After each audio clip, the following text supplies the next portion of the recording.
শেরপুরের নালিতাবাড়ি সীমান্ত দিয়ে ২১ রোহিঙ্গাকে পুশিন করেছে বিএসএফ। বিজিবি জানায়, গভীর রাতে নাকুগাঁও এলাকা দিয়ে তাদের বাংলাদেশ ভূখণ্ডে ঠেলে দেয় ভারতীয় সীমান্তরক্ষী বাহিনী।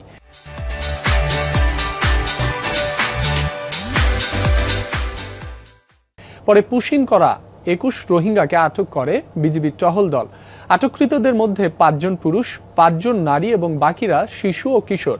৩৯ বিজিবির প্রেস বিজ্ঞপ্তিতে আরও বলা হয়, প্রাথমিক জিজ্ঞাসাবাদে রোহিঙ্গারা জানায় ২০১৭ সালে কক্সবাজারের উখিয়ার বালুখালী ক্যাম্প থেকে ভারতে যায় তারা। জম্মু কাশ্মীরে কাজ করত হোটেল ও বাসাবাড়িতে। মাসখানেক আগে তাদের আটক করে দেশটির পুলিশ। আটককৃত রোহিঙ্গাদের দেয়া তথ্য যাচাই বাছাই করা হচ্ছে বলেও জানিয়েছে বিজিবি।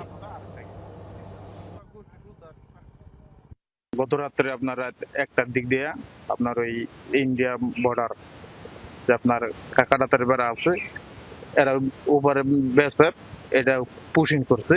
সকালবেলা শুনতেছি যে ইন্ডিয়া থেকে ৩ নম্বর গেট দিয়া আপনার লোক পার করছে ২১ জন।